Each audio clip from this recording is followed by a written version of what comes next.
Another potential source of a market failure has to do with situations where markets try to provide specific types of goods. We're going to look at 3 different types of goods implicitly in this class. We've been focusing mostly on private goods so far up to this point. Now we want to think about 2 different categories of other types of goods: public goods and common resources. When we think about goods or goods and services, we want to think about 2 attributes that every good and service has. There's an excludability and there's a rivalry. And when you think about excludability, I want you to think about it in terms of a spectrum. And same thing for rivalry. Think about it as a spectrum.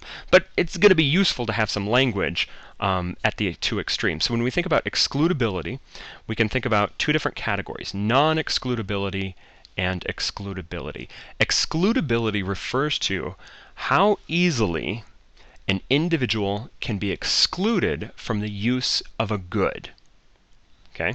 And we can think about at one end of the spectrum, we could have excludable, meaning that it's very, very easy for individuals to be excluded from using something. And at the other extreme, non-excludable, meaning it's very difficult or very costly to exclude individuals from using a good. Think about my car. This is not my car, but think about if this were my car.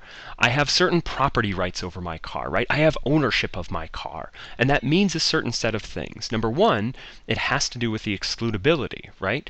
I can exclude you from using my car pretty easily, right? There's 2 ways to go about this. There's number 1, the physical limitations, right? I've got locks, I have all these things that I can do that make it difficult for you to use my car without me giving you permission. Right? It's not impossible, though. You could steal my car, right? But what happens if you steal my car?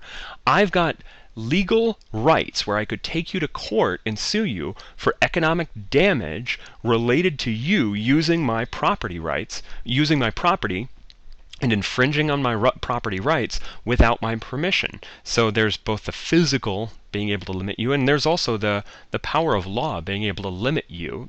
Again, make it costly for you to use that. We can think about my car has definitely down it towards the excludable end of the spectrum. But we can also think about something like the Pacific Ocean. Gosh, can we exclude people from going to the Pacific Ocean? It's actually really difficult, right? The Pacific Ocean is really, really, really big. I think we could probably imagine a fence that we build around the Pacific Ocean to try to exclude people from using it, but gosh, that would be really, really costly. And it wouldn't be that effective to try to exclude people from that good or from that service. So we can think about the ocean versus an automobile along the spectrum of excludability. You can think about, where does Lake Erie fall? Well, Lake Erie is probably still towards the non-excludable, but it's not quite as far as the ocean. Again, it's useful to think about excludability as a spectrum. Rivalry is the other attribute we want to think about. We can think about 2 different ends of the spectrum. We can think about non-rivalry, and we can think about rivalry. Rivalry is related but different. Rivalry is when my use of a good impacts your ability to use a good. If we have a good that we say is a rival, it means that when I am using that good, it prevents you from using that good. Whereas a non-rival good means that when I use that good, it really doesn't impact your ability to also use and get enjoyment out of that good. So we can again think about my automobile and where does it fall? Well, if I'm using my car, does that mean that you can use my car as a form of transportation? Actually, if there's just one of you that comes along, no problem, right? When there's just one of you, my car's not rival. We can both use it to get from point A to point B as long as we're going to the same place, right? In fact, I could take a couple of you with me. But what if there were 10 of us? If there are 10 of us, then rivalry starts to kick in, right?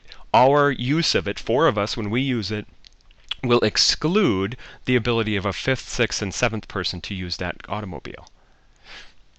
Similarly, we can think about non-rivalry.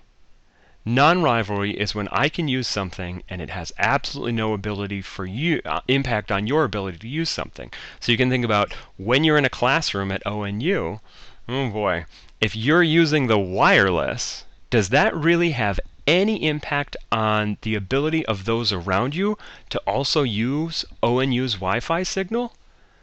So as long as you're doing normal things on the internet, not downloading huge files, then geez, you jumping on the internet and looking at yahoo.com really has no impact on my ability to get on the internet at ONU and go to USA.com. Great examples, right? So non-rivalry, we can both use it at the same time. Based on these two attributes, we can define three different types of goods, or three different classifications of good. Our first category, private goods. Well, kind of already alluded to this. Private goods tend to be very, very rival and very, very excludable, definitely towards this end of the spectrum, which is what my car is, right? Private goods are generally the types of goods that we thought about in this class up to this point. Things like buying an automobile, going out and purchasing this or that. Most of the time, those things that we were purchasing had rivalry and excludability. That is to say, who got the benefit from those goods? We did. Nobody else. If there's rivalry, that means if we purchase the goods, we're the ones who get the benefit out of it.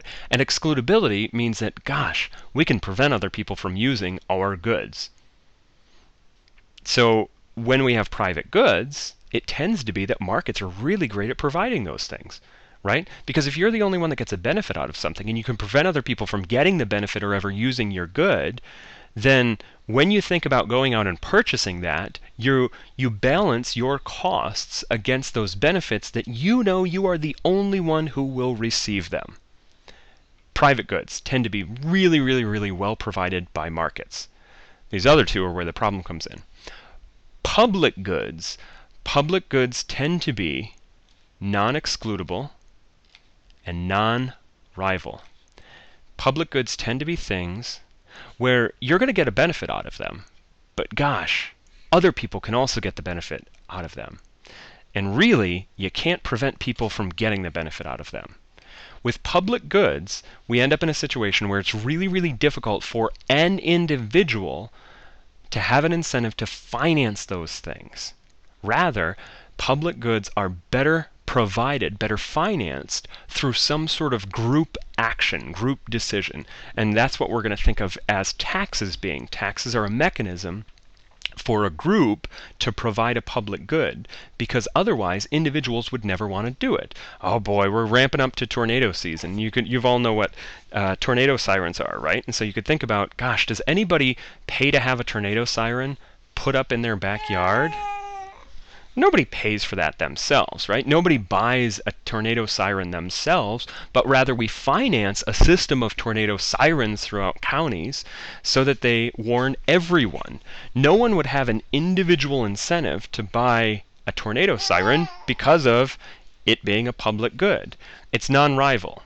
If I am warned by a tornado siren, those things are loud. I can't prevent my neighbor from also being warned by it, and I'm sorry, I just described the excludability. They're non-excludable in that we can't exclude people from the benefits of being warned by it, but there's also this non-rivalry. If I'm warned by it, it really doesn't diminish your ability to be warned by it.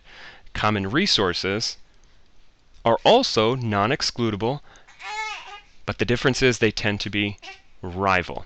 Common resources are non-excludable, so we can't prevent people from using it, but there's a rivalry associated with it, meaning that when I use it, it absolutely does diminish your ability to use it.